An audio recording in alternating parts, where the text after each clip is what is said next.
Adventist World Radio, the voice of hope. Radio Adventista iraisam pirenena, miaraka amin'ny feo fanantenana.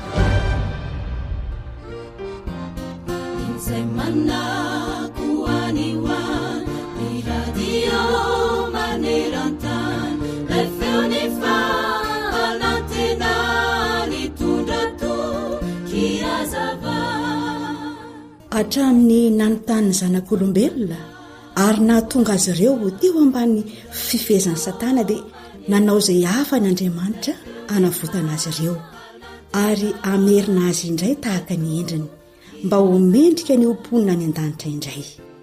Ireo omponina any amin'ny fanjakan'ny lanitra dia makatao lalàna iray. Nomen'Andriamanitra tao anatin'ny fizarana 10 izany lalàna izany ho an'ny Mosesy sy ireo firenena izay tao aminy dia ireo vahoaka babo teo aloha. Avy teny amin'ny tendrombohitra Sinay no niresahany tamin'izy ireo. Nosarian'i Jesosy ho fizarana 2 izany lalàna izany tamin'ny tenenany azy tamin'ireo olona niara-belona taminy. Rehefa nanontany azy nikasika ny lalàna lehibe indrindra ny mpitondra fivavahana. Rehefa amin'ity an'Andriamanitra sy mianatra momba azy ary miezaka ny hanompo azy sika dia soratany fanahy masina ao am-potsika ireny teny sy didy ary lalàna ny fahamarinana momba an'Andriamanitra sy ny fanjakany ireny. Ary ovay no lasa poniny lanitra isika eny fa na dia amin'izao fotoana izao aza. Dia ataoko ao an-tsainy ny lalako sady hosoratako ao am-pony ary izaho Andriamanina ary izy oloko. Jeremia 9:30 ny 9:7.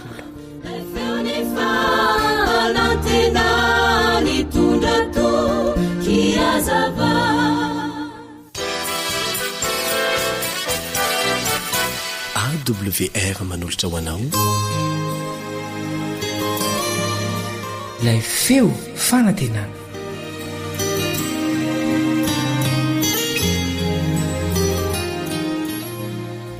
Namanao Stéphane Razafiany no manoloana ny micro sy mitafa aminao ary manolotra ny araba-ampifaliana ho anao indray.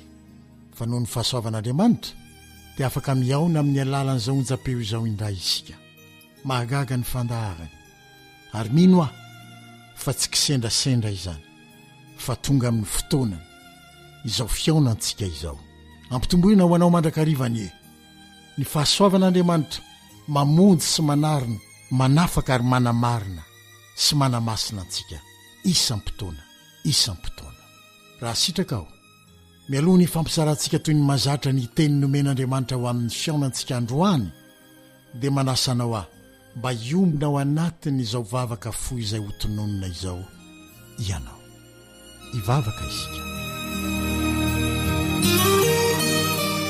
Jehovah ray tsara sy masina indrindra ny danitra, amin'ny alalan'i Jesosy Kristy izay nisolo anay teo amin'ny hazofijaliana ary mifona ao anay eo amin'ny masina indrindra ka noho ny fahasoavany dia afaka miantso anao iray izahay amin'ny alalany no anatonanay ianao amin'izao fotoana izao.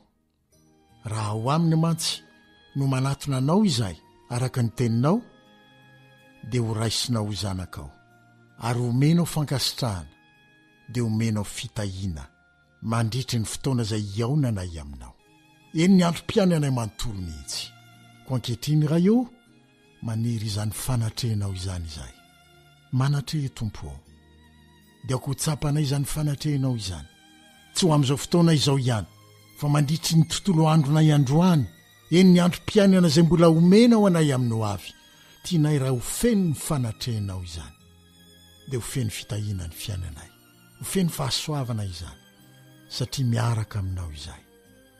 Mitoera ao anatinay Jesosy fizanoko mba fanirianay dia ho ianao no hery asa ao anatinay, anomeanay hery fahirezana eo amin'izay rehetra ataonay, anomeanay fanantenana eo amin'ny asa mandrara sy ny ho avinay manontolo satria manana anao ao anatinay izahay.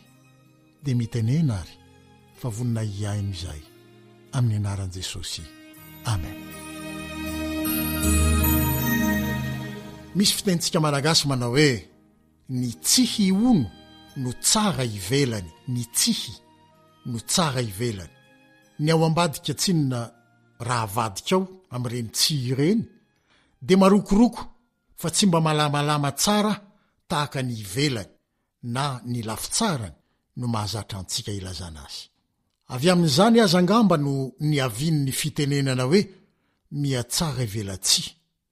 Mety ho tratran'izany avokoa isika eo amin'ny fifandraisantsika amin'ny hafa. Azavaiko, aza tesitra ianao, fa azavaiko ny teniko. Indrindra moa fa amin'ny olona izay ivelany ny ankohonantsika.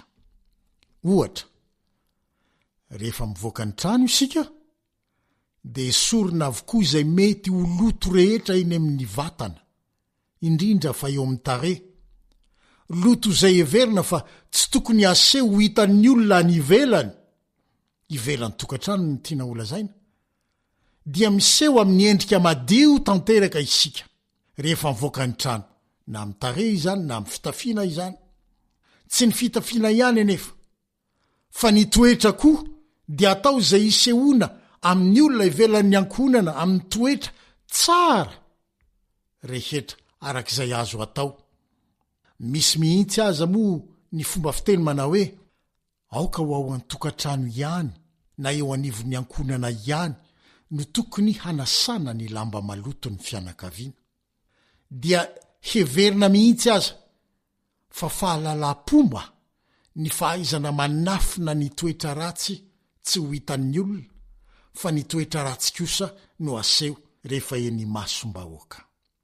Miatsara ivelatsia, izay no ilazana azy.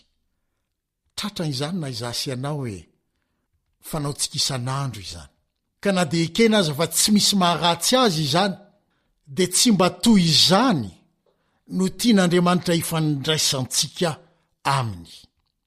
Izany hoe amin'ny fiatsaram-belatsia. Toy izao mantso no anisan'ny teny nataon'i Jesosy nandritra ilay toriteny malaza teo an-tendrombohitra, nataony manao hoe amin'ny anaran'i Jesosy: sambatra ny madio ampo, fa izy no ahita an'Andriamanitra. Mateo 5:5. Raha lazaina amin'ny teny hafa dia toa hiteny Jesosy manao hoe raha te ahita an'Andriamanitra ianao dia aoka hanana fo madio. Na koa manao hoe raha te ahita an'Andriamanitra ianao dia aoka tsy ny miseho ivelany ihany no hodiovina, fa aoka adio indrindra koa ny ao anatiny ny fonao.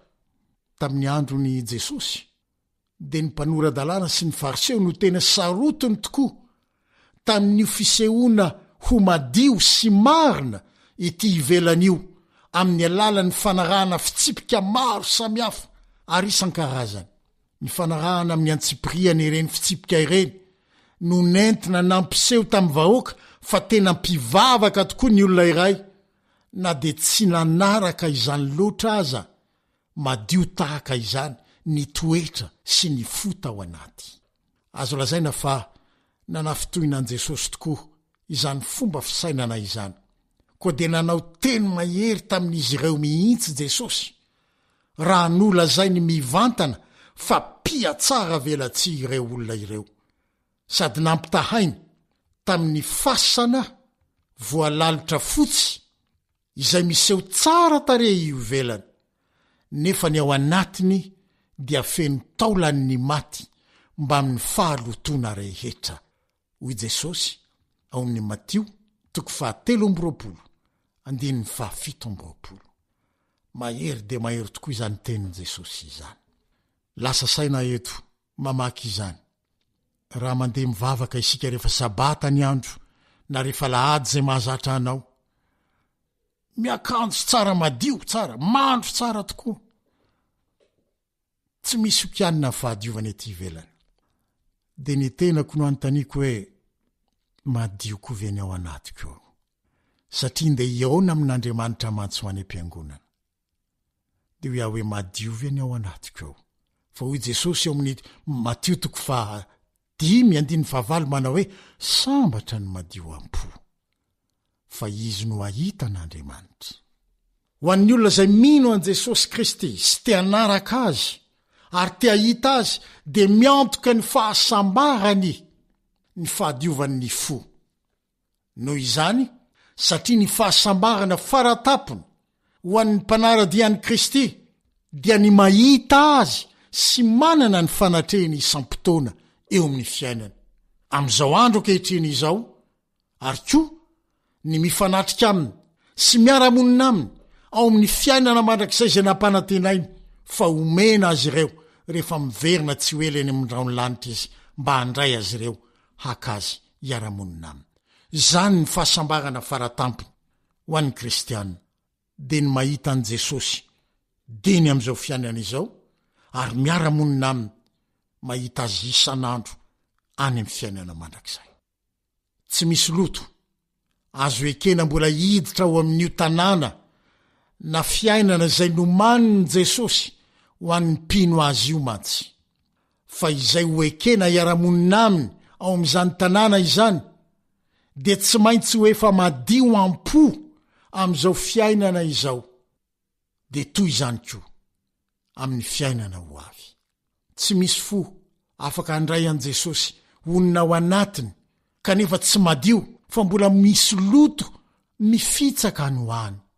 Ao amin'ity fanambarana ataon'i Jesosy ity mantsy, ny zava-dehibe dia izao: voalohany, ny hitomboana eo amin'ny fahalalana an'Andriamanitra, dia ny voninahiny sy ny fitiavany, satria mahita azy isan'andro, eny isam-potoana aza.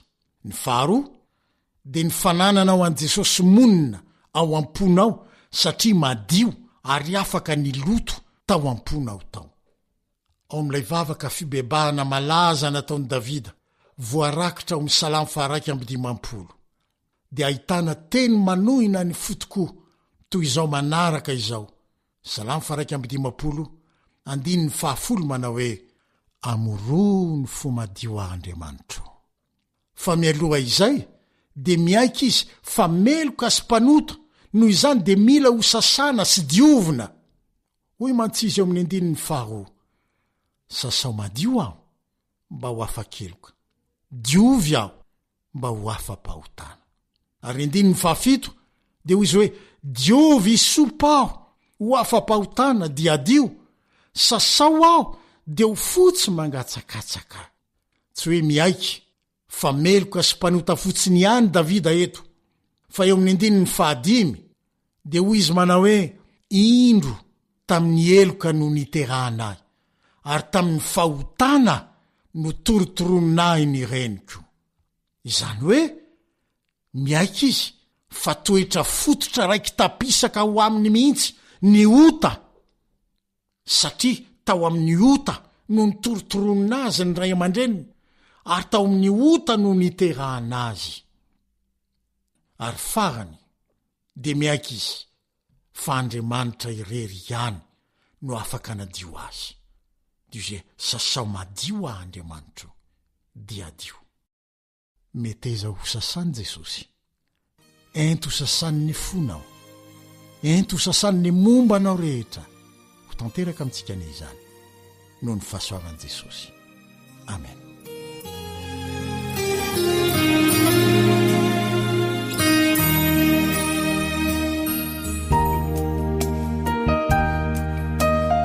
Raha misy fanontaniana tonga ho an-tsainao, na misy antombavaka angatahanao amin'ny fotoana rehetra, na koa misy fijoroana ho vavolombelona azonao zaraina, dia manorata amin'ireto adresy manaraka ireto: page Facebook feo fanantenana, na ny laharany finday 034 06 797 62 032 75 379 74.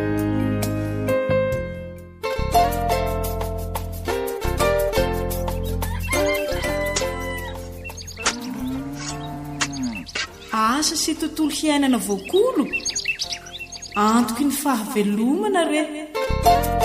Fandaharana vokarin'ny radio feo ny fanantenana miaraka amin'ny nadiomady. Iarahanao amin'ny Ramatora Zoelosoa Irina Honore, teknisianina pikaroka momba amin'ny fambolena ara-boajanahary.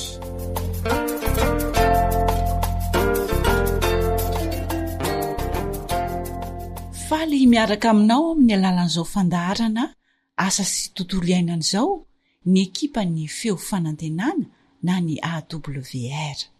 Iaraha mahalala fa mialafo ny fanafody mba ho fanatsarana sy arovana ny voly sy ny tanimboly ho antsika tantsaha indrindraindrindra. Kanefa vahaolana mahakasika izany indrindra no nomandra matora azo ely Arso Nirina Honore ho anao amin'ity anio ity. Koa dia meno finaritra ary.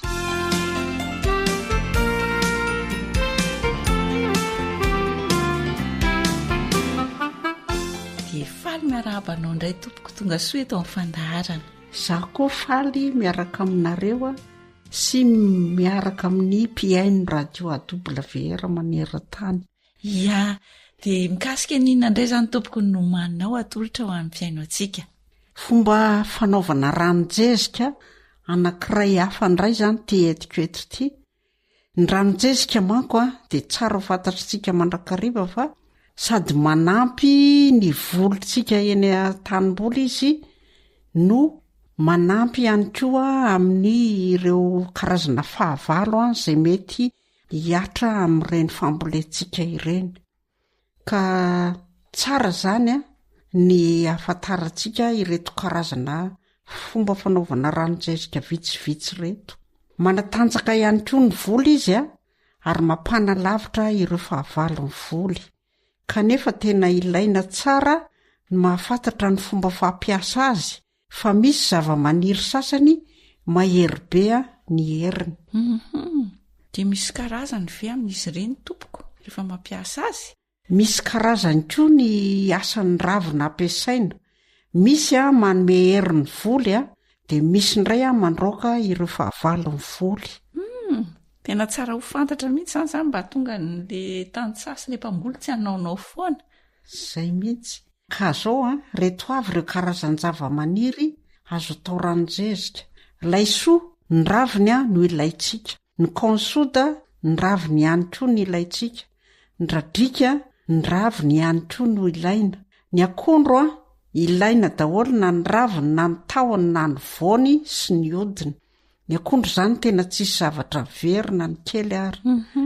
Dia ny pissenlit raviny ilaina. Dia ny sureau reny voniny no ampiasaina. Dia ny thym ledithym fanaovantsika amin'ny sakafo iny koa azo anaovana ranonjezika. Dia ny tongolo gasy le asiny reny iray no ilaitsika. Dia ny tongolo maitso kely reny izany.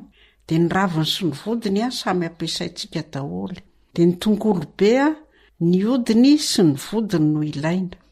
Dia hono raha misy izany mitady voan'izy ireny izany. Satria mety tsy misy any aminy mety afaka manampy azy ireo ve ianao? Ny voanina pissenlit na berberiko izy amin'ny teny gasy nefa manana ao. Ie, fa ny sasany moa izany dia mora hita eny amin'ny toerana rehetra eny. Ia, raha ampiasa an'ireo karazany zava-maniry ireo izany ho lasa ranonjezika, misy zavatra ilaina ve? Tsy maintsy misy fitaovana ilaina ka. Zao avy ny ilaitsika daba plastika na vilany tany. Vilany tany lehibe nefa no ilaina amin'izay dia asiantsika sarony izy satria rehefa masaka izy dia tsy maintsy saronana. Ranorana na rano anaty lavadrano ihany na rano eny an-drenirano no azontsika anaovana an'ity ranonjezika ity. Fa ny rano amin'ny paopy izany dia tsy mety. Dia azo lava 70 centimetatra. Dia mila ihany koa tsika vovoka tany fotsy, raika poka na vovoka tany manga fotsy. Raha daba reny le 20 litatra reny izany izao ny ampiasaitsika dia tany fotsy na tany manga raika poka no ataontsika miaraka aminy. Fa arakaraky ny abejaky ny filana izany dia mitombo arak'izay koa ireo zavatra ilaina. Eny tompoko. Ia.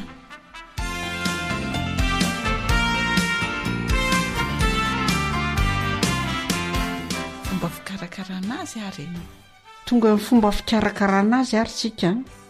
Maka daba plastika lehibe na vilany tany misy sarony. Dia apetraka eo amin'ny toerana azony ainandro tsara. Dia tetehana madinika izay ravina tiana ampiasaina. Fa tsy voatery hoe ampiarahan'ireo rehetrarehetra ireo fa maka ny ray amin'ireo izany tsika. Izay misy any amintsika tsirairay avy ihany. Dia araraka ao anatin'ilay fitaovana asiana azy rehefa voatetika madinika dia araraka ao anatin'ilay fitaovana ho asiana azy ka atao mahatratra eo amin'ny atsasaky ny avon'lay barika na daba na vilany-tany zany le izy. Dia avy eo fenonan'ilay ranonorana na ranon-javadrano na rano avy eny an-drenirano. Dia arona isan'andro mandritra ny 10 minitra eo arakaraka ny habean'ny zavatra nasitsika azy moa zany mampaela sy mampahaingana ny fangarona isan'andro ao. Fa izy le vao maraina iny foana rehefa mangaro zezika na mamadika zezika dia vao maraina ihany ny tsara. Afrina no any zany no anaovana an'izay zavatra izay. Isan'andro mandra-pahamasany ka tsara alohany manisy tany fotsy raika apoka isaky ny beana daba 20 litatra mba hanalana ny fofona rehefa vita otrika ilay ranonjezika satria misy fofona be izy dia analana ny fofona iny dia zay no anasiavana an'le vovoka tany fotsy na vovoka tany manga fotsy. Eny am-pendohana zany zay amin'izay tonga dia arotsaka. Dia ny famasahany fanotrehana dia manomboka eo amin'ny herinandro ao rehefa tsy mandroatra itsony lay ranonjezika ao anatin'ilay daba zany. Dia ny tena tsara izy aloha dia afaka 3 na 4 herinandro eo vita tsara ny fanotrehana dia efa azo ampiasaina amin'izay ny ranonjezika. Dia amin'le fanamasahana na fanotrehana manomboka eo amin'ny herinandro ozy izy ianao rehefa tsy mandroatra tso zany hoe mandroatra be zany izy io rehefa arona isan'andro. Mandroatra eo izy. Dia masaka izy rehefa manomboka tsy mandroatra tsony. Masaka izy zay rehefa tsisy roatra intsony. Mba ho azo antoka zany dia tokony afaka 3 na 4 herinandro eo zany. Zay izy ny tena tsara sy mandaitra tsara. Matoy tsara izy amin'iny. Dia azo ampiasaina amin'izay avy eo. Azo ampiasaina tsara izy avy eo. Dia ahoana sy ahoana tompoko ny fomba fampiasana azy? Fomba fampiasana azy ny ranony ihany no ampiasaina. Any hoe mila tsy ifina zany dia tatavanina tsara avy eo. Ka ranorahana izy ka atao fanomezana herin'ny voly dia toy izao ny fatrany 2 litatra asiana rano madio 10 litatra. 2 litatra zany asiana rano madio 10 litatra. Dia atao isaky ny 12 andro mandra-pamon'ilay voly. Raha iarovana kosa indray izy na ampansosirana fahavalo kosa dia 2 litatra asiana rano 5 litatra ary atao isaky ny 10 andro mandra-piala n'ilay fahavalo. Zany hoe zany raha ohatra zany ka misy aretina na biby mamelo ny voly dia azo ampiasaina amin'izay zany izy io. Izay ny tena ilantsika azy. Dia ireto misy karazana ranonjezika omeko atsika. Ranonjezika radika dia ranonjezika tena mahery be. Izy ity zany raha maka 100 grama ravina voatetika tsara ianao dia rano 2 litatra ny atao amin'izay 100 grama zay. Amin'le fanotrehana ve zay sa hoe le izy efa voaotrika? Ary amin'le fanotrehana zany eo mpanotrehana ianao zany dia efa mieritreritra hoe 4 grama na 4 kilao no ataoko amin'ity satria io ny fatra efa ameko amin'ny kely indrindra zany hoe 100 grama 2 litatra. Alaitsika arakeviny amin'izay zany raha 10 grama izy dia 4 litatra. Eny tompoko mazava. Dia natao io ranonjezika radika io dia natao ao an'ireo izay voly mbola tsy mamony sy mamoa. Raha mbola tsy mamony sy mamoa zany ny volonao ka tianao hoe aniry tsara sy atanjaka tsara le izy ary tsy ho azony fahavalo ihany koa dia io radika io zany anisany tena ranonjezika mahery be. Ka tsy azo ampiasaina intsony izy rehefa manomboka mamony na mamony ny voly fa lasa miteraka adratsindray izy avy eo. Dia misy koa ny ranonjezika azo avy amin'ny dita na tin mampijanona ny fanafian'ny fahavalo toy ny vitsika, ny lelosy, ny bibikely isan-karazany ranonjezika azo avy amin'ny tin io. de ny ranonjezika tongolo gasy ndray tongolo maintso ny hoditra tongolo be de mametra ny fanafiana karazana olatra eny amin'ny voly. Reny le aretina ndray zany io fanafian'ny karazana aretina azo avy amin'ny olatra. De ho an'izay efa manana boky moa zany de efa tonga de mahafantatra an'le hoe inona avy de atao hoe olatra. Misotranao indrindra tompoko mitondra ny zavatra mahasoa tsy ny hafahafa fa ny zara ho an'ny mpiaino izay mahasoa. Misy afatra ve madamin'ny irina azonao apetraka ho an'ny mpiaino indray ary? Ny afatra apetrako de ity ampiasao tsara arak'izay torohevitra ataoko ao ny zavatra ataontsika eny amin'ny voly sy ny tanimboly de tsy ho diso fanantenana isika satria izay nampiatra tsara hatramin'izao zany de nahita voka-tsoa betsaka daholo. De zay ny faniriako. Tena mahafaly de mahare anareo miteny amiko hoe tena mety ilay torohevitra. De misotranao indrindra tompoko nanokana fotoana izarana izany ho an'ny mpiaino antsika naiza misy azy reny. Hotahian'Andriamanitra ihany koa anao sy ny ankonanao. De misotra indrindra tompoko. De eoka samy hamokatra be daholo sika rehetra de na tsy manana tany zao de raha misy ohatra hoe po eo aminao hazo baka hazo ambolena reny de fa afaka mamboly foana tsika. Fambolena zany tsy kely lalana. Ie. De manentana antsika mpiaino rehetra zany anao fampiarana ny fahasoavana sy ny fitahian'Andriamanitra ho amintsika tsirairay avy. Mandra-pitafa indray ary. De mandra-pioana indray tompoko.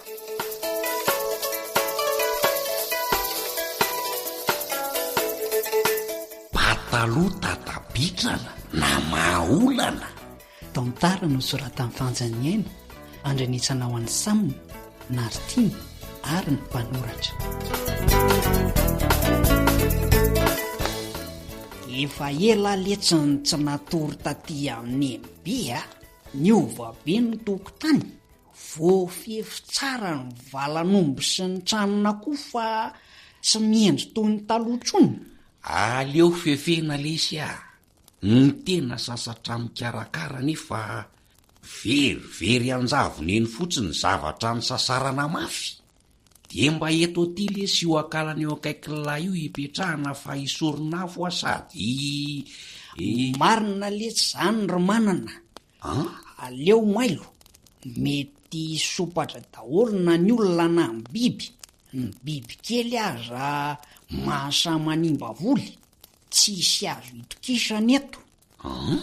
Makarary andoby ty lesy fa ataoko inona lesiko fafarybeso ka tsy io venona ny raha an'le manana terian-joro-trano aza manadala akalana hipetrahana ho aivy zay vo azoko. Inona elaela tsy nahita ny vaoty indray le ty de miasa saina. Sany fa nina tamin'ny araka tamin'ny olo-kafa. Aza mora kivoatra ny lesy fa mangina lesy raha mba fantatry ela mantsy ny zavatra sain'ny ty atoako ty de ho gagy ela za mihoatra ny manavoko. Ka raha tsy lazaina ve ho fantatro hoe inona le olana?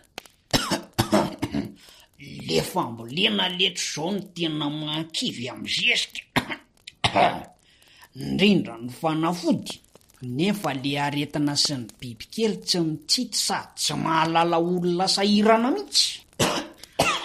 Ary lamikoaka be avelo ny tanina foity.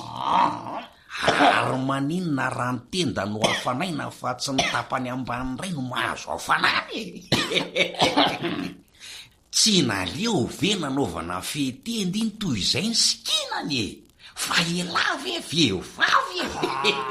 Letiako letsy avy alao letsy am'izao de mba hampindram-pataloha loro manana hoentiko eny amin'ny firaisana rapitro. Fa anao ineny ty beso mifanao fotoana miarainy vao eny letsy inona ndray tena mitombona ny eritreritro.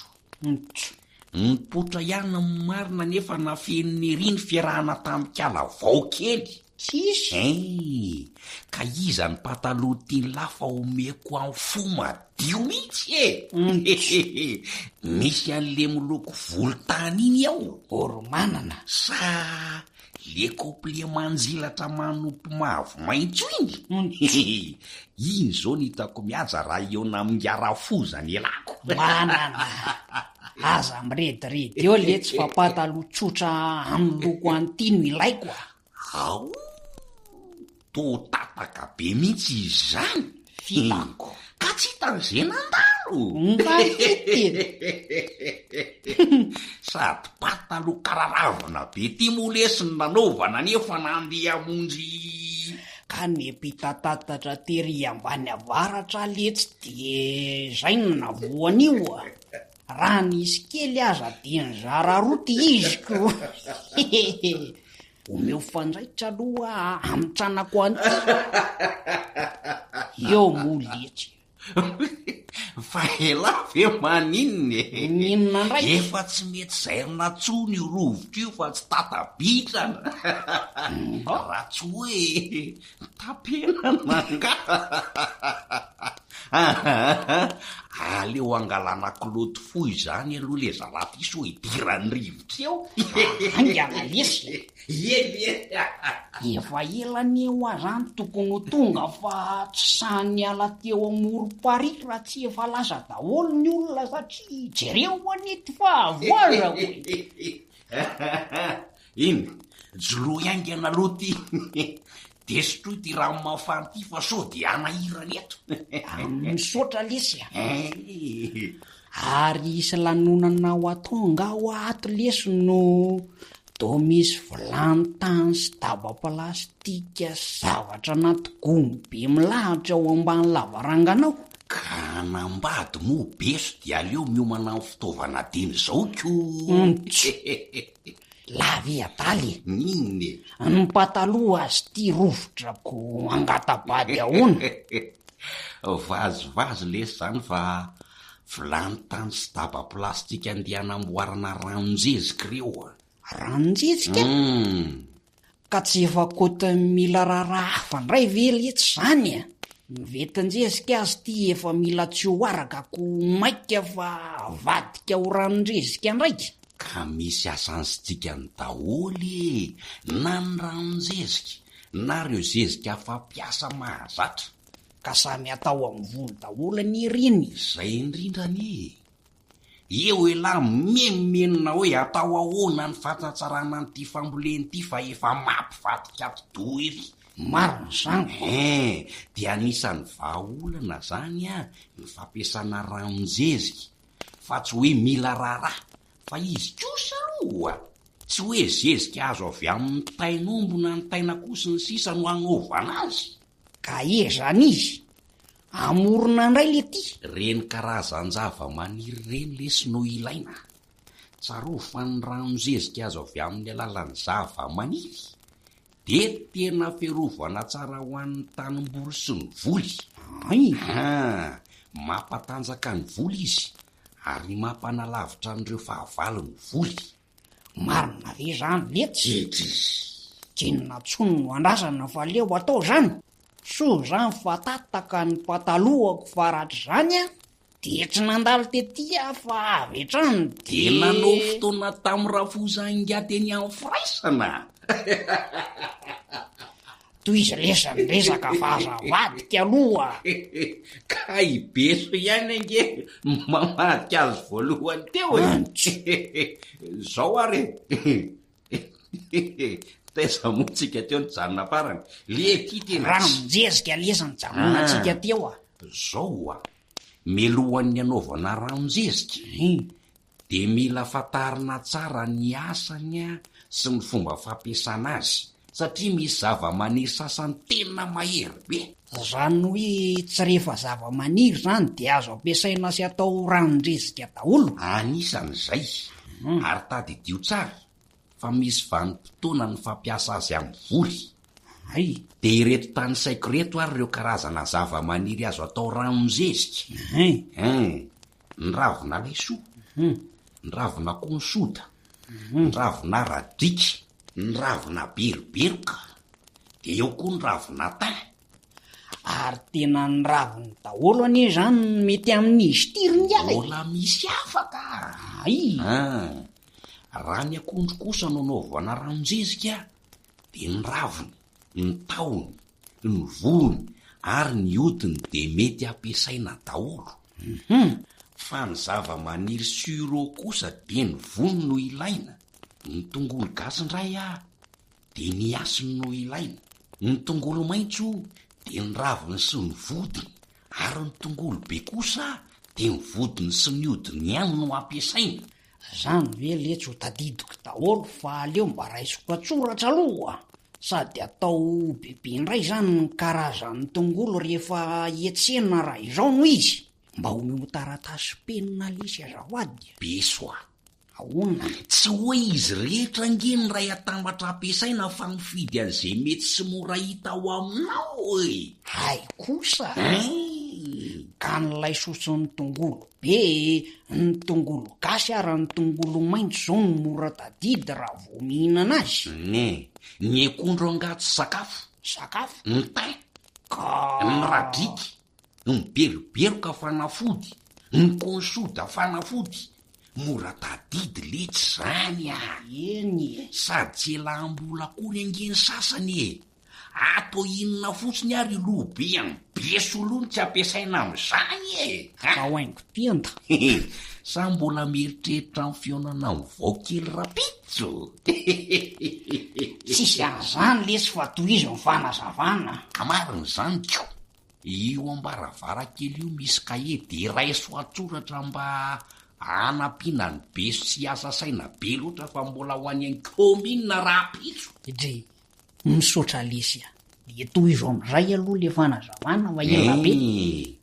Reto avondray zany ny fitaovana ilainy, daba plastika, ohatran'le hitan'ny lao ombany io, na vilany tany misy sarony. Arakaraky ny habean'ny fitaovana zany ny fatra ilaina. Tsy mety zany raha daba vy. Tsy mety. De mila hazo lava 70 cm ny halavany. De vovoka tany fotsy na tany manga fotsy raika boka. Ary mila ranonorana na rano avy amin'ny lavadrano. Ananatsika be dibe raha izany. Tsara be. De rehefa tafangona zany reo, de zao ny fomba fikarakarana azy. Alaina le daba plastika, efa nomanina zany, na le vilany tany misy sarony, de apetraka eo amin'ny toerana azo ny ainandro tsara. Aveo de alaina zany reo ravina tiana anamboarana ny ranonzezika, de tena madinika ary arotsaka ao anatin'le fitaovana. Dia ahoana ny fatrany rle manana? Arakaraky ny habean'ny vilany tany zany na le daba plastiky. Fa atao mahatratra eny amin'ny atsasak'le fitaovana asiana azy ny abetsaky ny zava-maniry voatetika. Aveo de fenona rano zay ambony ary saronana tsara. Le ranonorana na le rano tao anaty lavadrano zany? Zay mihitsy. Vita zany ny ranonzezika ko inona moa? Aza maika longy ay. Mbola misy inona? Arona isa maraina isan'andro mandritra ny 10 minitra ny ranonzezika.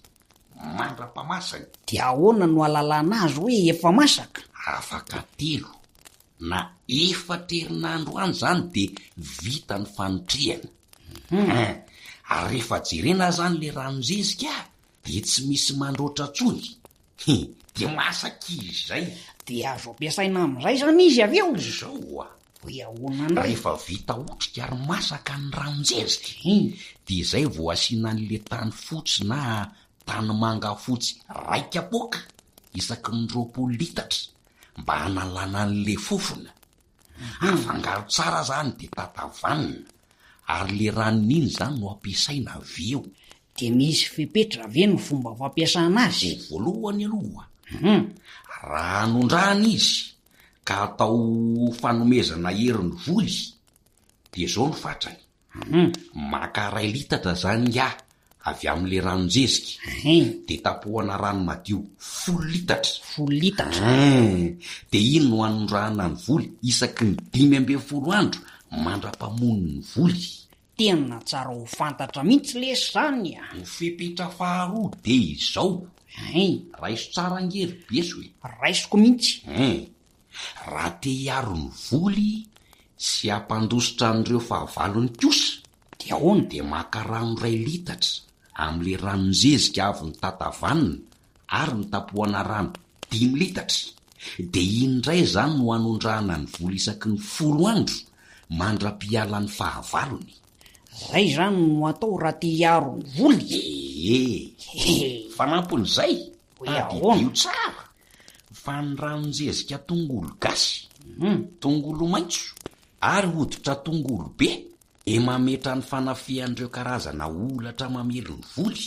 Mora tadidy zany satria resaka tongolo mazava letsy ary raha sanatria bibikely toy ny lelosy, ny vitsika sy ny bibikely mpanimba hafa no manafika dia ahoana no atao? Tsotra ny vahaolana letsy ranonjezika vita amin'ny tay, io no ampiasaina mba hampijanona ny fanafihan'ireo karazana bibikely.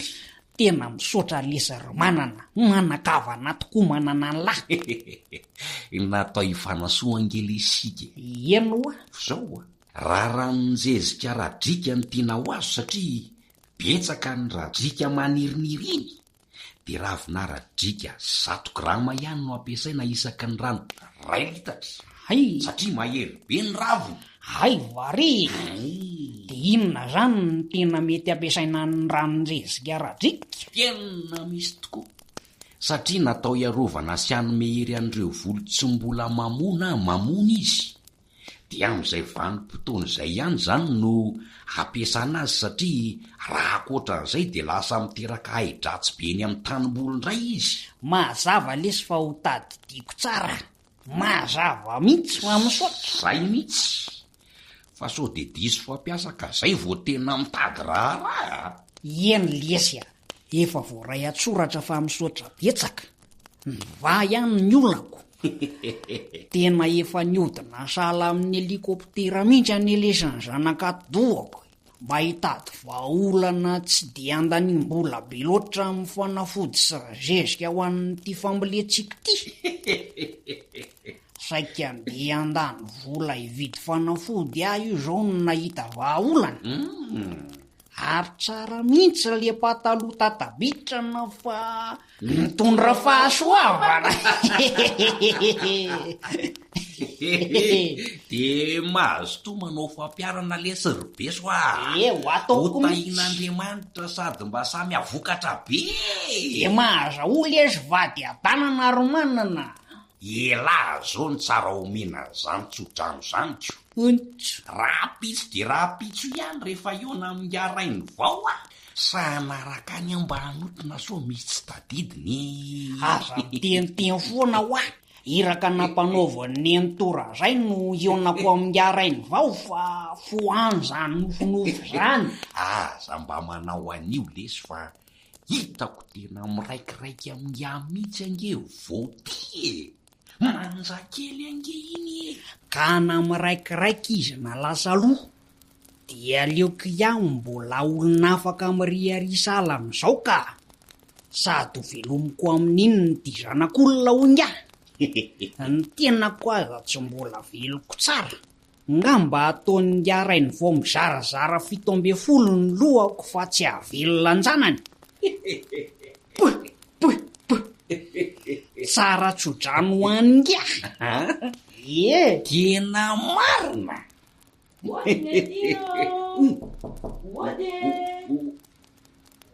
Manana. Izo.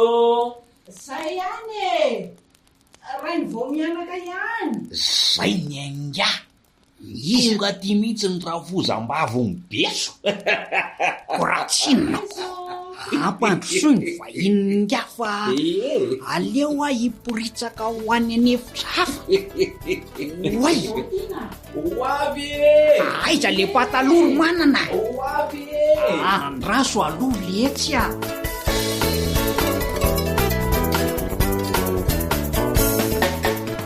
izay ary ny masaka azona roso anao teto androany dia manentana anao hanamboatra ranonjezika amin'ny alalan'ny zava-maniry izay tsy lafo fa mora hita amin'ny akora eo an-toerana ihany mba hiarovana ny tanimboly sy ny voly. Ankoatr'izay ho isika tena mampatanjaka ny voly ny ranonjezika ary mampandositra manalavitra n'ireo bibikely sy ny sisa izay fahavalon'ny voly. Dia hitany asa tsara rehetra taonao ane ilay raintsika ny an-danitra. Na manao fanjaniaina no nanatotosa sy nanomana ny fandaharana asa sy tontolo iainana miaraka tamin'ny teknisianina Sam. Tompona andraikitra ny fandaharana Elion Ndremitanso. Mandra-pionao.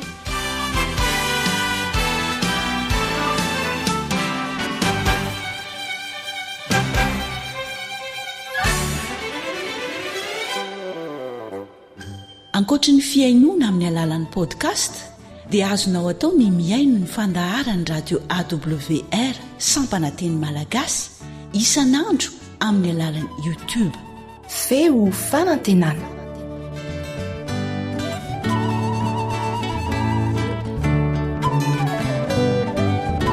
Tarika Yalson.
AWR mitondra fanantenana isanandro ho anao.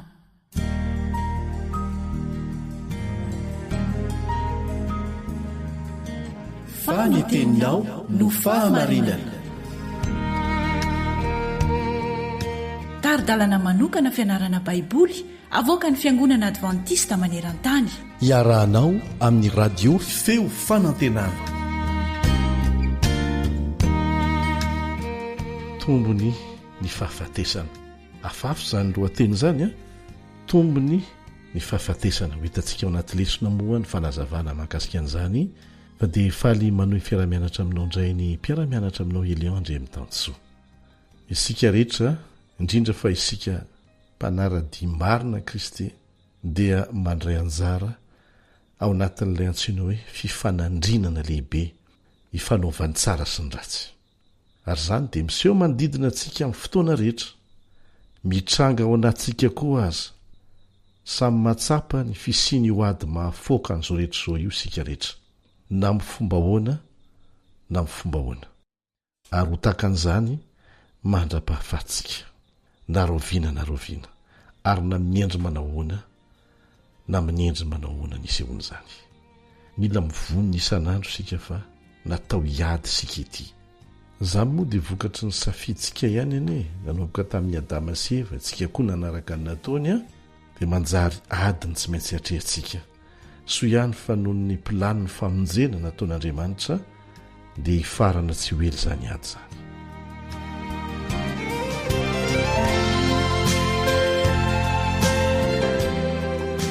Inona moa fototry ny ady ara-panahitra etsika ary inona ny fitaovam-piadinana anatsika manasanao hamaky izay voalaza amin'ny Korintianina faharoa toko fahafolo andiny fahatelo ka hatramin'ny fahaenina. Korintianina faharoa toko fahafolo andiny fahatelo ka hatramin'ny fahaenina. Fa na dia velona amin'ny nofo azy zahay dia tsy mba miady araka ny nofo fa tsy avy amin'ny nofo ny fiadian'ny tafikahy fa mahery amin'Andriamanitra handrava fiarovana mafy fa mandrava amin'ny fisainana sy ny zavatra avo rehetra izay atsangana hanohitra ny fahalalana an'Andriamanitra zahay ka mamabo ny hevitra rehetra hanaiky an'i Kristy ary vonina maliny tsy fanarahana rehetra zahay rehefa tanteraka ny fanarahanareo. Tsaroko eto ny tenin'ny apôstôly Paoly manao hoe isika tsy miady amin'ny nofo amandrà fa mifanaratsy eny amin'ny rivotra. Ka eto zany dia tsy ady ara-nofo izy ity mazava tsara zay fa ady ara-panahy satria tsy horesy amin'ny alalan'ny fitaovam-piadiana fahitatsika ny fanaratsy eny amin'ny rivotra. Ny hevitra zany na tsara na ratsy no fitaovam-piadiana ara-panahy ary zany ny tena mahery vaika indrindra. Satana dia mampiasa fomba be dehibe mihitsy mba hafana manakivy mampiato ny fifandraisantsika amin'Andriamanitra mahatonga antsika hifandona amintsika samitsika. Be dehibe ny fomba ampiasainy eo ny fanakianana tsy ho amin'ny fanatsarana fa ho amin'ny fanakiviana. Ny famadiana zany moa dia fa tsisy fetra fa misy foana ny fanalana baraka ny tahotra ny faneren'ny namana pression des amis anisan'ny fomba ampiasainy koa zany ny fitaovana marobe mitovy amin'izany izay azonao tohizana ny lisitra lavabe no ampiasainy Satana izay tsy tokony ho ampiasainy kristianina mihitsy. Rehefa miresaka tsika hoe aza manao fanao zao tontolo zao dia ireny nge le fanao zao tontolo zao resahany kanefa dia ampiasainy zanak'Andriamanitra eo amin'ny fifandraisana amin'ny samizy sy ny fifandraisana amin'ny hafa. Ahoana moa no ahafahantsika maresy lahatra ny olona hanaraka antsika hanaraka ny fahamarinana raha mitovy amin'ny ihany ny fomba fampiasanao, ny fomba fiainanao, fiteninao sy ny sisa. Ekena fa tsisy ny tanteraka fa misy kosa ny fiavahana tanteraka raha toa sika ka mampiasa ny fitiavana ny famindrapo izay nampiasain'Andriamanitra. Tadidio fa manana ny hery rehetra Andriamanitra fa tsy zany nampiasainy fa fitaovana mahery vaika lavitra noho izany ny fitiavana sy ny famindrapo, fiadanana, ny fahalemem-panahy, ny faharo-po, ny hatsara-panahy, fahononam-po. Reny zany no tokony ho ampiasaintsika raha milaza ho zanak'Andriamanitra isika. Reny ny fitaovam-piadiana tena mahery. Dia fantatsika moa fa ny mahery indrindra dia ny tenin'Andriamanitra sabatra roa lelo io izay ampiasainy ny fanahy masina zany satria Andriamanitra irerange no afaka miasa amin'ny alalan'ny fanahy masina ho afaka mampiditra ny fahamarinana ao am-pon'ny olona. Tsy haintsika zany fa hain'Andriamanitra amin'ny alalan'ny fanahy masina, fitaovana fotsiny sika. Dia mipetraka amin'ny fanontaniana hoe ahoana no ahafahantsika mahatakatra ny tiany Paoly ambara indrindra ao anatin'ny tontolo kevitra ilay fanandrinana lehibe ifanaovany tsara sy ny ratsy. Manasanao hamaky izay voalaza amin'ny Filipianina toko voalohany andiny faharaiky amby roapolo sy ny faharoa amby roapolo. Filipianina toko voalohany andiny faharaiky amby roapolo sy ny faharoa amby roapolo. Fa Kristy no antony hahavelomako ary ny fahafatesana no azoko tombony. Kanefa raha ny ovelona amin'ny nofo no ahavokaran'ny asako dia tsy hitako izay hovidiako. Efesiana toko fainandiny faraka ambe folo sy ny faharoa ambe folo ny vakiteny faharoa amalitsika ilay fanontaniana teo. Efesiana toko fainandiny faraka ambe folo sy ny faharoa ambe folo. Farany mahereza ao amin'ny tompo sy amin'ny herin'ny faherezany, tafio avokoa ny fiadian'Andriamanitra mba ahazoanareo hifahatra amin'ny fanangolen'ny devoly. Fa isika tsy mitolona amin'ny nofo amandrà, fa amin'ny fanapahana sy amin'ny fanjakana sy amin'ny mpanjaka an'izao fahamaizina izao dia amin'ny fanaratsy. Aiza? Eny amin'ny rivotra. Ka rehefa tarihan'ny devoly sika amin'ireo fitaovana fampiasana izay fanontanisaintsika teo aloha ireo dia matetika isika no mifandona. Diso fahavalo anie isika amin'izany. Rehefa mifandonitsika samysika dia tsinjaka Satana. Tsy hitantsika ilay tena nahatonga an'ilay olana dia Satana mihitsy ilay fanaratsy eny amin'ny rivotra. Ka mahaiza miady tsy mitolona amin'ny nofo amandrà fa mifanaratsy eny amin'ny rivotra. Raha hitanao zany namanao fa nampiasain'ilay fanaratsy eny amin'ny rivotra dia ampiasao ireo fitaovam-piadiana izay nitanisaina teo, izay nampiasain'Andriamanitra nandresena ny ratsy. Fitiavana, fanondrapo, fiadanana, ny fahalemem-panahy, ny faharipo, ny hatsaram-panahy, ny fahononam-po, ary indrindra ny tenin'Andriamanitra izay nahitantsika an'izany rehetrarehetra izany. Ampiasao eny, ampiasao.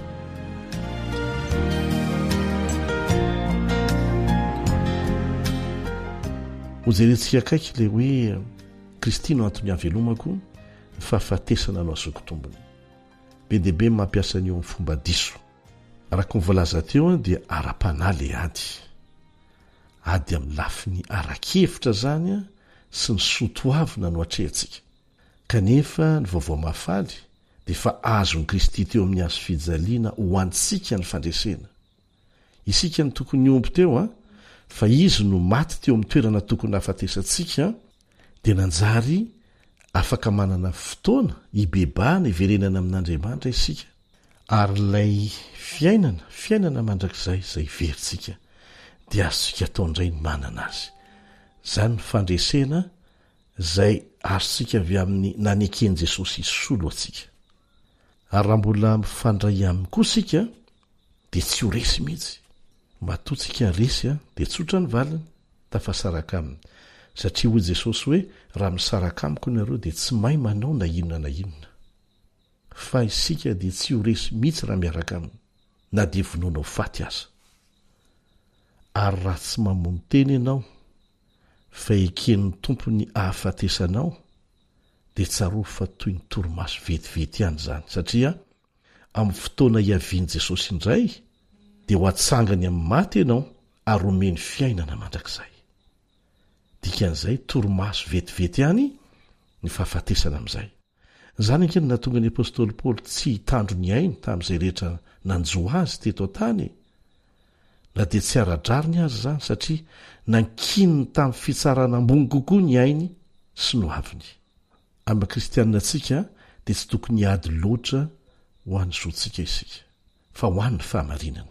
Satria tsy ny fahefana no ahafahana mampanjaka ny fahamarinana araka ny modely asehon'Andriamanitra, fa ny fahamarinana no manana ny fahefana.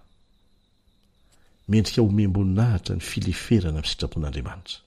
Ary raha ny marina dia izay ny fomba azontsika ny fandresena amin'ny ady hatrentsika. Jesosy mazava loatra no ohatra tonga lafatra amin'ny fileferana amin'ny sitrapon'Andriamanitra, ka dia manasa antsika hanao fanandramana azo tsapahitanana miaraka amin'Andriamanitra.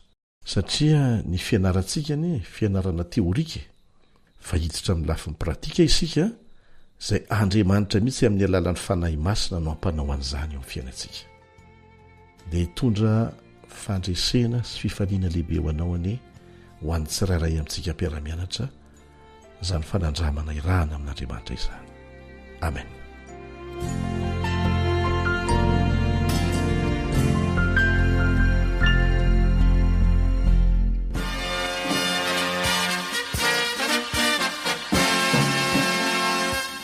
Adventist World Radio, The Voice of Hope. Radio feo fanantenana.